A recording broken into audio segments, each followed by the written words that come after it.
اور مقام اس سے بڑھ کر اور کیا ہو سکتا ہے کہ اللہ تعالیٰ کی پوری مخلوق میں نبی علیہ الصلوۃ والسلام وہ ہستی ہیں کہ جن کی سیرت کی اللہ تعالیٰ نے قرآن کریم میں قسم کھائی.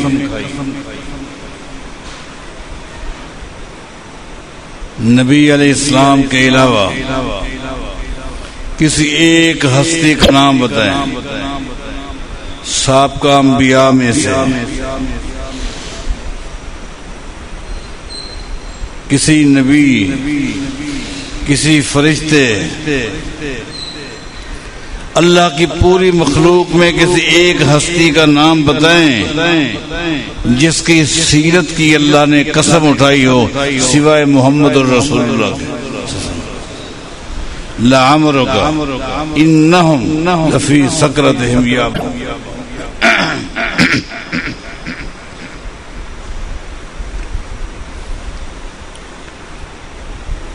اس عنوان پر ایک تفصیلی گفتگو میرے بعد نوجوان عالم دین قاری مصدق الامین حافظہ اللہ فرمائیں گے.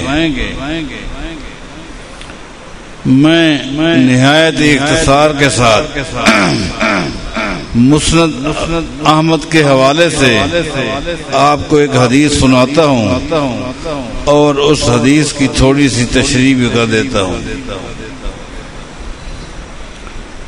سیدنا عثمان بن عفان رضی اللہ تعالیٰ عنہ کا دور خلافت ہے.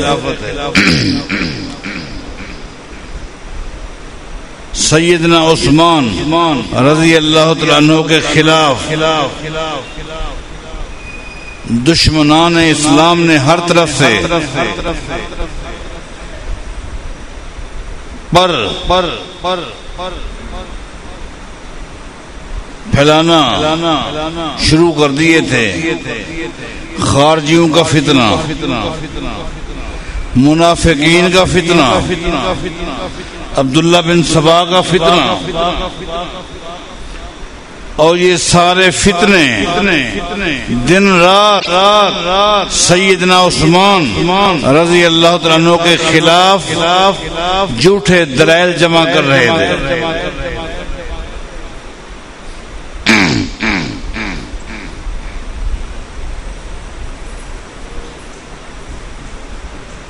ام ذر کے پاس آئے رضی اللہ عنہ، ام ذر کے پاس آئے رضی اللہ عنہ. یہ کون ہیں؟ ابو ذر غفاری کی بیوی ہے رضی اللہ عنہ. ابو ذر غفاری رضی اللہ تعالیٰ عنہ کی وفات کے بعد کچھ لوگ ان کی بیوی کے بعد ہے. جو میں بات کروں گا وہ تھوڑی دیر کے بعد آپ کو سمجھ آ جائے گی کہ میں آپ کو کہاں لے جانا چاہتا ہوں.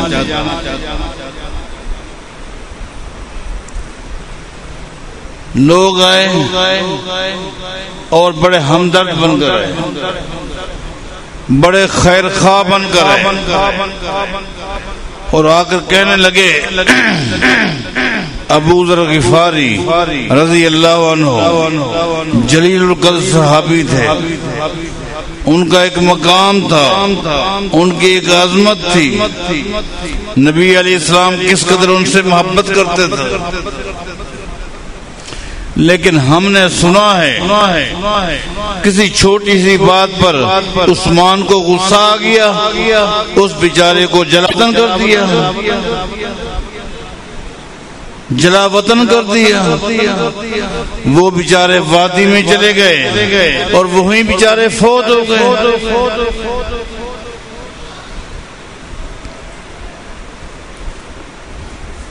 قربان جائیں ام ذر رضی اللہ تعالیٰ عنہ بڑے ادب و احترام کے ساتھ ان لوگوں کی گفتگو سنتی رہی.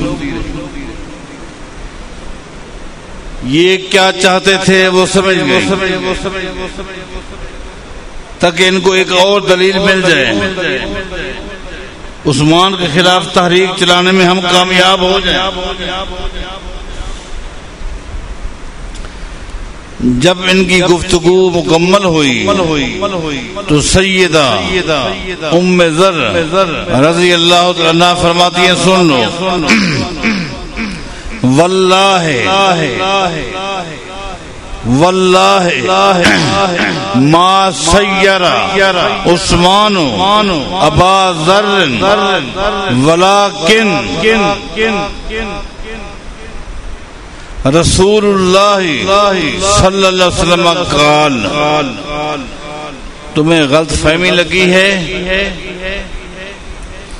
تمہیں جس نے کہا ہے غلط کہا ہے،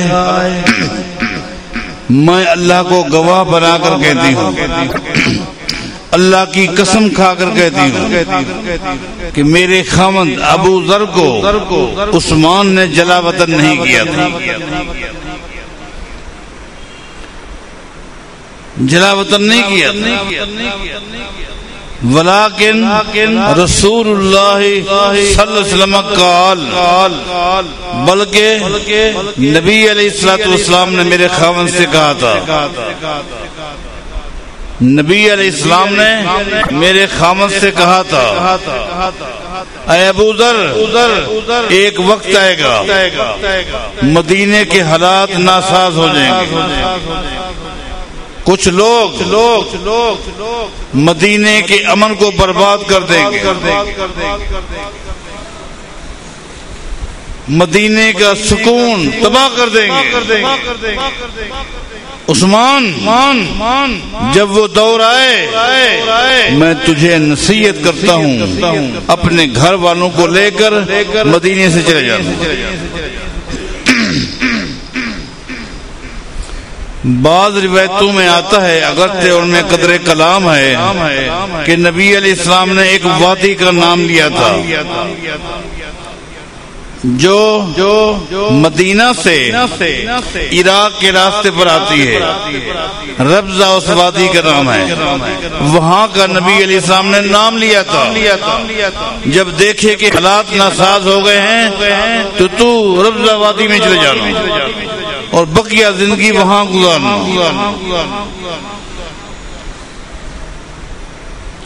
اب ذرا غور کرنا جو کچھ میں کہنا چاہتا ہوں۔ نبی علیہ السلام کے دور میں مدینہ صحابہ کرام سے بھرا ہوا تھا، اکیلے ابو ذر نہیں تھے، انصار مہاجرین، لیکن سوال یہ ہے کہ نبی علیہ السلام نے ابو ذر کو بلا کر یہ کیوں کہا؟ ابو ذر کو ہزاروں کی تعداد میں مسلمان صحابہ مدینہ میں رہتے تھے، لیکن نبی علیہ السلام نے ابو ذر کو بلا کر کیوں کہا؟ باقی کسی کو حکم نہیں دیا، کسی اور کو نہیں بلایا، ابو ذر کو بلا کر کہا جب مدینہ کا امن برباد ہو جائے تو مدینہ کو چھوڑ کے چلے جانا۔ کیوں کہا؟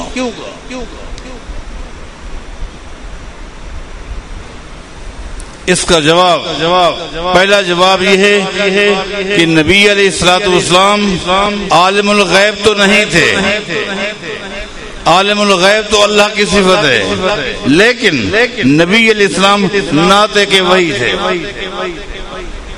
ناطق وحی تھے، وما ينطق عن الهوى ان هو الا وحی یوحى۔ نبی علیہ السلام ناطق وحی ہیں، آپ کا فرمان اللہ کی وحی سے ہے۔ نبی علیہ السلام نے ابو ذر کو جو کہا الفاظ نبی علیہ السلام کے تھے، لیکن یہ میرے پیغمبر کا حکم نہیں تھا، یہ میرے پیغمبر کا فیصلہ نہیں تھا، یہ فیصلہ اور حکم اللہ تعالیٰ کا تھا۔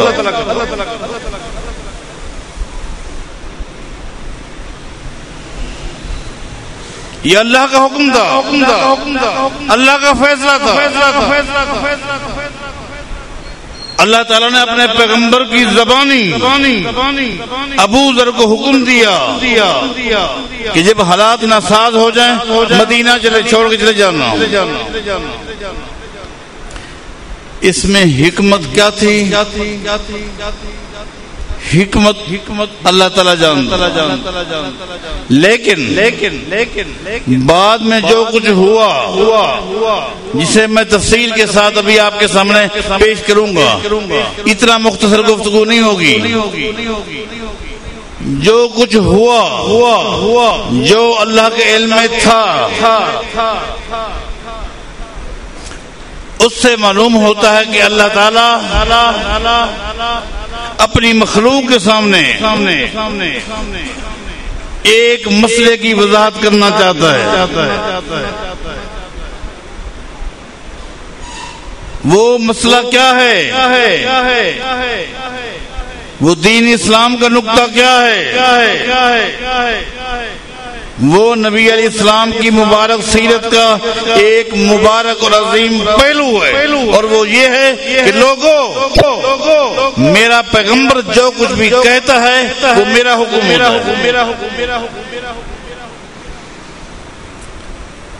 میرے پیغمبر کا حکم، میرے پیغمبر کا فیصلہ ان کی ذاتی رائے نہیں ہوتی، بلکہ اللہ کی وحی سے ہوتی ہے۔ جب اللہ کی وحی سے ہوتی ہے تو پیغمبر کے حکم پر، پیغمبر کے فرمان پر، پیغمبر کی حدیث پر ایمان کیسے رکھنا چاہیے، اس کی مثال جو اللہ کے علم میں تھی ابو ذر کے ذریعے امت کے سامنے اور اپنی مخلوق کے سامنے واضح کرنا چاہتے۔ اس کی تفصیل کچھ یوں ہے، اب میں تفصیل کی طرف جا رہا ہوں۔ مدینے کے حالات ناساز ہو گئے۔ ابو ذر غفاری رضی اللہ تعالیٰ عنہ اپنی فیملی کے چند افراد کو لے کر ربضہ وادی میں چلے گئے۔ وہی دن، وہی راتیں، وہی صبح، وہی شام، زندگی کے ایام جب تک اللہ نے چاہا وہاں گزارتے رہے، حتیٰ کہ ایک وقت آیا کہ عثمان رضی اللہ تعالیٰ عنہ کا دور خلافت ہے کہ ابو ذر غفاری اسی وادی ربضہ کے اندر سخت بیمار ہو گئے، حتیٰ کہ ایسے بیمار ہو گئے۔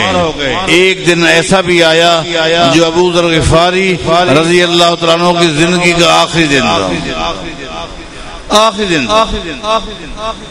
اس جھوپڑے کے اندر لیٹے ہوئے ہیں، بیوی سرہانے بیٹی ہے، پیچھے ایک بیٹی بھی ہے، غلام بھی ہے، لیٹے ہوئے ہیں۔ ابو ذر رضی اللہ تعالیٰ عنہ نے آنکھ کھول کر دیکھا کہ بیوی زارو قطار رو رہی، بیوی زارو قطار رو رہی۔ غم نہ کر، نظام قدرت ہے، جو بھی دنیا میں آیا ہے اس نے جانا ہے، یہ جہان فانی ہے۔ کل من علیہا فان ویبقى وجہ ربک ذو الجلال والاکرام۔ اللہ کی مخلوق میں افضل ترین ہستی محمد رسول اللہ نہیں رہے اور کون رہے گا صلی اللہ علیہ وسلم۔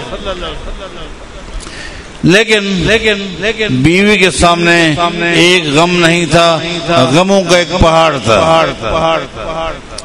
رو رہی ہیں کیوں کہ غموں کا ایک پہاڑ ہے۔ ایک غم تو یہ ہے ہر مرنے والے مسلمان کی خواہش ہوتی ہے کہ جب میں مروں تو بہت بڑی تعداد میں دیندار لوگ میری نماز جنازہ پڑھیں۔ اور آج ابو ذر کا جہاں انتقال ہو رہا ہے وہاں گھر میں 2-3 افراد کے اور کوئی بھی نہیں۔ دوسری بات یہ، ہم تو مل کر ابو ذر کو نہ نہلا سکتے ہیں، نہ قبر کھود سکتے ہیں، نہ دفنا سکتے ہیں۔ غموں کے پہاڑ ہیں. بیوی لگاتار رو رہی. اب سنیے ابو ذر رضی اللہ تعالیٰ عنہ اپنی بیوی سے کیا کہتے ہیں؟ فرماتے ابشری ولا تبکی، تو رونا بند کر دے، میں تجھے خوشخبری سناتا ہوں. ابشری ولا تبکی، تو رونا بند کر دے، میں تجھے خوشخبری سناتا ہوں. نہ چاہتے ہوئے بیوی نے اپنے اوپر کنٹرول کرتے ہوئے بظاہر شوق کیا کہ میں نے صبر کیا ہوا ہے، کیا خوشخبری ہے. اب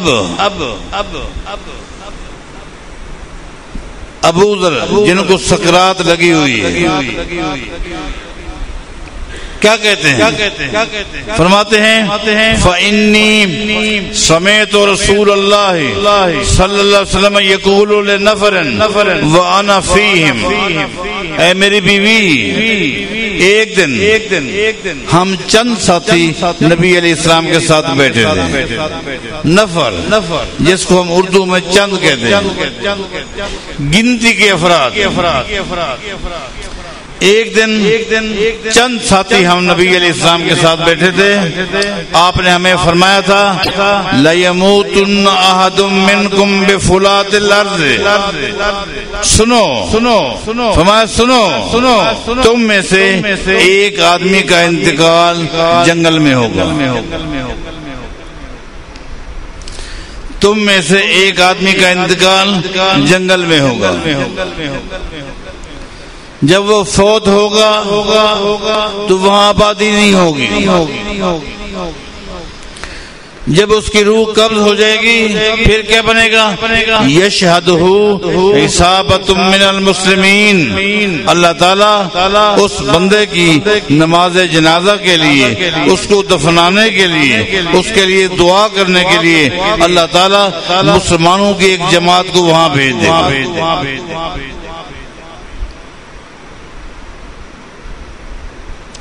مسلمانوں کی ایک جماعت کو اللہ تعالیٰ وہاں بھیج دے گا. آگے فرماتے ہیں میری بیوی وَلَيْسَ أَحَدٌ مِّنْ أُولَٰئِكَ النَّفَرِ إِلَّا وَقَدْ مَاتَ فِي قَرْيَةٍ وَبَادِيَةٍ، اے میری بیوی اس دن نبی علیہ السلام کے ساتھ ہم جتنے ساتھی بیٹھے تھے میرے علاوہ سب کا انتقال ہو گیا، اور سب کا انتقال آبادی میں ہوا ہے. سب کا انتقال ہو گیا ہے اور سب کا انتقال آبادی میں ہو گیا. نبی علیہ السلام کا فرمان ہے، عقل نہیں مانتی کہ آج تک ہمارے حالات معلوم کرنے کے لیے کوئی نہیں آیا، ہماری خیریت لینے کے لیے لوگ نہیں آئے. مدینہ کون اطلاع پہنچائے گا؟ مکہ کون اطلاع پہنچائے گا؟ عقل نہیں مانتی، ذہن قبول نہیں کرتا. سمجھنا میں آپ کو کیا سمجھا رہا ہوں، ذہن قبول نہیں کرتا، عقل نہیں مانتی، لیکن میرا ایمان مانتا ہے کہ مسلمانوں کی جماعت آئے گی، اس لیے کہ اطلاع دینے والے نعت کہ وہی محمد رسول اللہ. یہ ہے نقطہ. نبی علیہ السلام کی سیرت کا سب سے مبارک پہلو یہ ہے کہ آپ نعت کہ وہی ہے.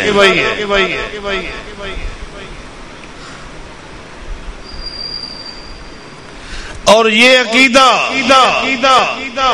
صرف ابو ذر کا نہیں تھا، میں بات پوری کروں گا انشاءاللہ. تمام صحابہ کا یہ عقیدہ تھا کہ نبی علیہ السلام کا فرمان چاہے عقل کے خلاف ہو، ذہن کے خلاف ہو، سوچ کے خلاف ہو، مزاج کے خلاف ہو، برادری کے خلاف ہو، وہ حرف آخر ہے، وہ حرف آخر. یہ ہے عقیدہ.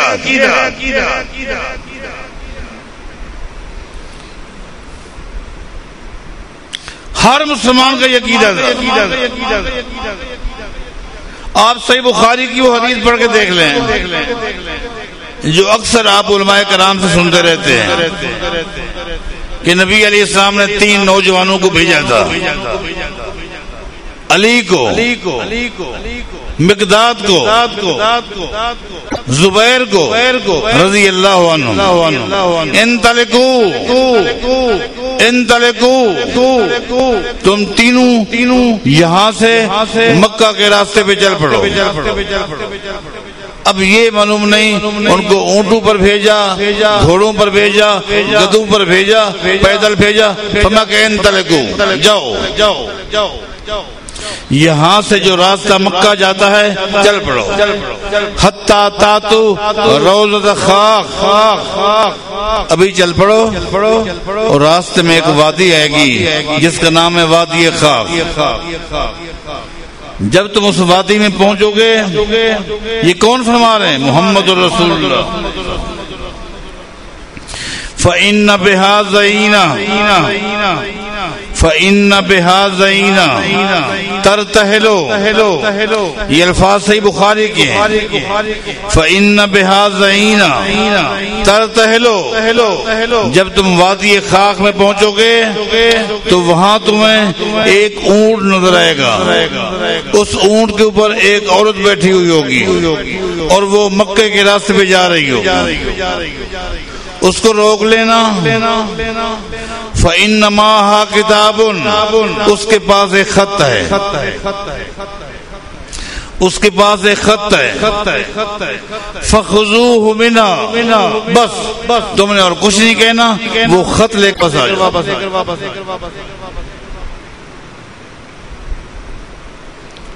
اب یہ تینوں چل پڑے، حتیٰ کہ وادی آ گئی، جو ہی وادی آئی انہوں نے دیکھا ایک اونٹ جا رہا ہے،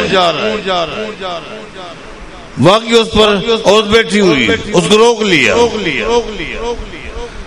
سمجھ آ گئی کہ یہی عورت ہے۔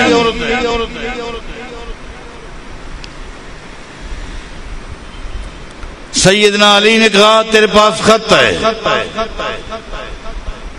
جو تو مکے میں لے کے جا رہی ہے، مکے والوں کو دینے کے لیے، وہ ہمیں خط چاہیے بس۔ اس نے کہا ما معی کتاب، میرے پاس کوئی خط نہیں، تلاشی لو، یقین کر لو میرے پاس کوئی خط نہیں، یقین نہیں آتا تلاشی کرو، تلاشی لی، خط نہیں ملا۔ اب ان تینوں کی تلاشی، ان کا عقل، ان کا ذہن یہی کہتا ہے خط نہیں ہے۔ اگر ان کو دنیا کے کسی بادشاہ نے بھیجا ہوتا یہ واپس چلے جاتے اور جا کے بتاتے بادشاہ سلامت، آپ کو جس نے اطلاع دی ہے وہ غلط ہے، خط نہیں تھی، لیکن بھیجا انہوں نے تھا جن کو اطلاع دینے والے کون ہیں؟ اللہ تعالیٰ۔ یہ عقیدہ ہے، سیرت کا یہ اہم ترین پہلو آج اس کو داغدار کیا جا رہا ہے۔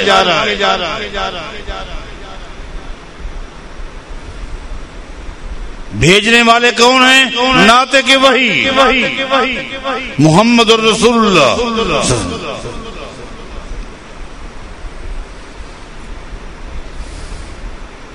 یہ تو سوچ نہیں سکتے، تحقیق کی خط نہیں ہے، عقل کہتی ہے خط نہیں ہے، لیکن ایمان کہتا ہے کہ خط اس کے پاس ہے، اس لیے کہ اطلاع دینے والے محمد رسول اللہ، جن کی بات غلط ہو ہی نہیں سکتی۔ آخرکار سیدنا علی رضی اللہ عنہ نے کیا کہا اس کو؟ لَتُخْرِجَنَّ الْكِتَابَ، یہ الفاظ صحیح بخاری کے ہیں، لَتُخْرِجَنَّ الْكِتَابَ أَوْ لَنُلْقِيَنَّ الثِّيَابَ،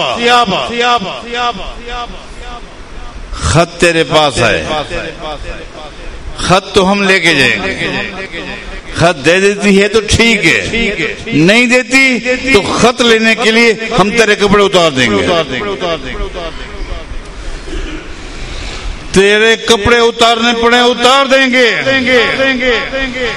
لیکن خط لے کے جائیں گے، خط تیرے پاس ہے۔ جب اس خاتون نے دیکھا یہ نبی علیہ الصلوۃ والسلام کے فرمان کے بارے ایسا پختہ یقین رکھتے ہیں، ان کا نبی علیہ السلام کی حدیث پر ایسا مضبوط ایمان ہے،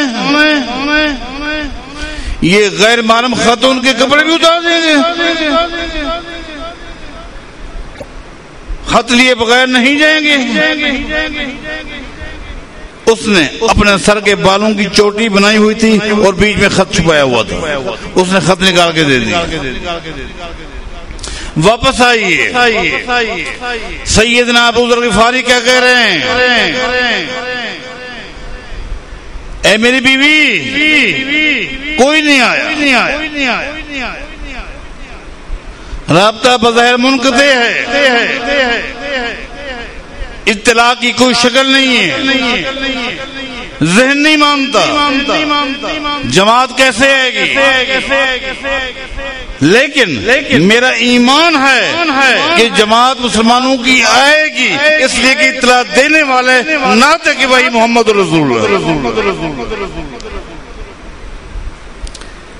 میں آپ لوگوں سے پوچھتا ہوں، آپ بھائیوں سے، آپ بہنوں سے پوچھتا ہوں، اگر کسی مسلمان کا نبی علیہ السلام کی حدیث کے بارے، آپ کے فرمان کے بارے ایسا پختہ ایمان بن جائے تو پھر وہ شخص دنیا کسی موڑ پر کسی امتی کے خاطر، اس کے قول کی خاطر، اس کے فعل کی خاطر، اس کے فتوے کی خاطر، اس کے فیصلے کی خاطر پیغمبر کی حدیث کو چھوڑے گا؟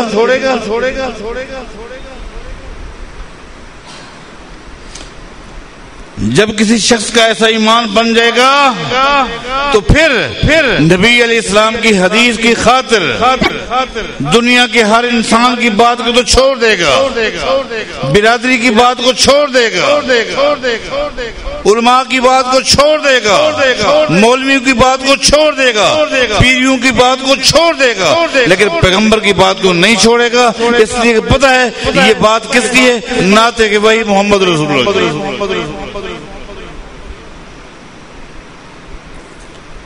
نبی علیہ السلام کی تشریف آوری کا بنیادی نقطہ یہ تھا قوم کے سامنے اللہ کی وحی کو، اللہ کے دین کو پیش کرنا۔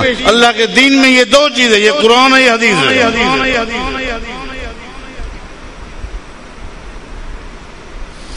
عقل نہیں مانتی، نہ مانے، ذہن قبول نہیں کرتا، نہ کرے۔ نبی علیہ السلام نے فرما دیا ہے، یہی تو ایک مسلمان کا ایمان ہے، اور یہاں امتحان ہے، کیا کرتا ہے؟ یہ تو ایک امتحان ہے کہ ایک طرف نبی علیہ السلام کا فرمان ہے، ایک طرف اپنی عقل ہے، سوچ ہے، یا کسی کی رائے ہے۔ اب کس کو لیتا ہے، کس کو چھوڑتا ہے؟ جس سے محبت زیادہ ہوگی اس کی بات کو لے گا۔ لو کان حبک صادقا لاطعته ان المحب لمن يحب مطیع۔ اے پیغمبر کے ساتھ محبت کرنے والا، پیغمبر کے ساتھ عقیدہ رکھنے والا، تجھے پتہ نہیں جو جس سے محبت کرتا ہے اس کی بات کو بھی لیتا ہے۔ اگر نبی علیہ الصلوۃ والسلام سے اللہ کی پوری مخلوق میں سب سے زیادہ محبت ہے تو میرے پیغمبر کی بات کو بھی لینا ہوگا، میرے پیغمبر کی سیرت کو بھی لینا ہوگا۔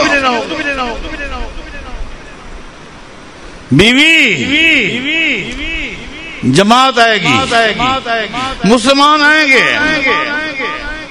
ذہن نہیں مانتا، لیکن مجھے اطلاع دینے والے کون ہیں؟ محمد رسول اللہ۔ اللہ کا نظام دیکھیے، اللہ کی شان دیکھیے۔ تھوڑی دیر بعد ابو ذر غفاری رضی اللہ تعالیٰ عنہ کی روح قبض ہو جاتی ہے۔ ابھی گھر کے افراد سوچ لیں کیا کرے. ابو ذر نے وفات سے پہلے اتنا بات ضرور کہی تھی کہ جب میں فوت ہو جاؤں تو تم خالی اتنا کرنا کہ میری لاش کو گھسیٹ کر اس راستے پہ رکھ دینا جہاں سے گئے بگئے لوگ آتے جاتے رہتے ہیں. ایمان دیکھو کہ تم اتنا کرنا میری لاش کو گھسیٹ کر چوراہے پہ رکھ دینا جہاں سے کبھی کبھی مسافر آتے رہتے ہیں اور وہاں بیٹھ کر اس قافلے کی انتظار کرنا. اس قافلے کی انتظار کرنا. وہ قافلہ آئے گا تم نے انتظار کرنی ہے اس کی. جب وہ آ جائیں بس تمہارا کام اتنا ہے ان سے یہ کہہ دینا ھذا ابو ذر صاحب رسول اللہ. او لوگو یہ لاش ابو ذر غفاری کی ہے, نبی علیہ السلام کا دوست تھا. بس تمہارا کام اتنا ہے. فوت ہو گئے.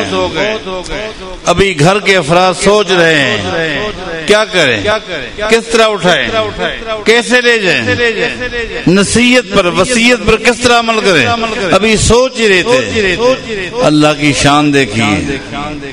اے اللہ قدرت تیری قدرت پر قربان جائے. اللہ دیکھیے مسلمانوں کی ایک بہت بڑی جماعت, ایک بہت بڑا قافلہ انہی دنوں عراق سے مدینہ آ رہا تھا. انہی دنوں عراق سے چلا مدینہ آ رہا تھا قافلہ.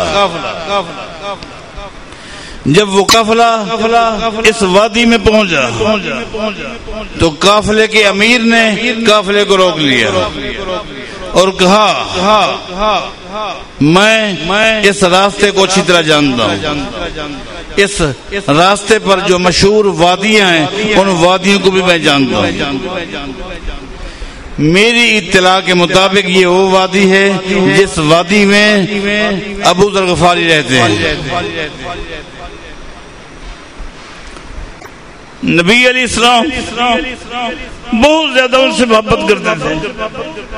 ابو ذر کو ساتھ بٹھاتے تھے. نبی علیہ السلام نے فرمایا امل غفار فقط غفر اللہ له. ابو ذر غفاری غفار قبیلے کے سردار تھے اور نبی علیہ السلام نے فرمایا لوگوں زمین پر یہ واحد قبیلہ ہے. صحیح مسلم کی حدیث ہے. صحیح مسلم کی حدیث فرمایا کہ زمین پر یہ واحد قبیلہ ہے جو پورا کا پورا جنت میں جائے گا. حالانکہ قیامت ان قبیلے تقسیم ہوں گے, حتیٰ کہ نبی علیہ السلام کا قبیلہ بھی تقسیم ہوگا. سارے قریشی جنت میں نہیں جائیں گے. جہاں نبی علیہ السلام کی کچھ گھرانے کچھ افراد جنت میں جا رہے ہیں وہاں نبی علیہ السلام کے خاندان کا ابو جہل ابو لہب وہ جہنم میں جا رہا ہے. فرمایا کہ امل غفار فقط غفر اللہ له. غفار قبیلہ ایسا قبیلہ ہے جس پورے کے پورے قبیلے کو اللہ نے معاف کر دیا. روک لیا, امیر نے روک لیا اور کہا پھیل جاؤ, اس وادی میں پھیل جاؤ. ہو سکتا ہے کہیں جھوپڑی نظر آ جائے, ملاقات ہو جائے گی. اس قافلے کے امیر کا نام جانتے ہو؟ اس قافلے کے امیر کا نام ہے عبداللہ بن مسعود. عبداللہ بن مسعود رضی اللہ تعالیٰ عنہ اس قافلے کے امیر تھے. جھوپڑی نظر آ گئی. آواز لگا کر پوچھا گھر کس کا ہے؟ ابو ذر کا ہے. خاتون نے آواز دی, ابو ذر فوت ہو گئے. بہن تو سائڈ پہ ہو جا. پھر اپنے بھائی کے غسل کا, جنازے کا, دفنانے کا ہم اہتمام کرتے ہیں. یہ ہے نبی علیہ السلام کی حدیث پر ایمان. پیغمبر کی سیرت کا سب سے مبارک پہلو یہ ہے کہ پیغمبر کی بات اللہ کی وحی ہے. جو نبی علیہ السلام کی ذات سے محبت کرتا ہے، آپ کی بات سے محبت نہیں کرتا، اس کی کوئی محبت نہیں، اس کی کوئی عقیدت نہیں۔ عقیدہ یہ ہے اللہ کی پوری مخلوق میں نہ محمد مصطفیٰ جیسی کوئی ذات ہے، نہ پیغمبر کی بات جیسی کسی کی بات ہے۔ اللہ کی پوری مخلوق میں اعلیٰ ذات محمد مصطفیٰ کی، اللہ کی پوری مخلوق میں اعلیٰ بات محمد رسول اللہ کی۔ یہ تو رہے پیغمبر کی ذات سے محبت کرتے ہیں اور بات سے بھی، اسی پر اللہ تعالیٰ ہم سب کا خاتمہ فرمائے۔ اقول قولی ھذا وآخر الحمد للہ رب العالمین۔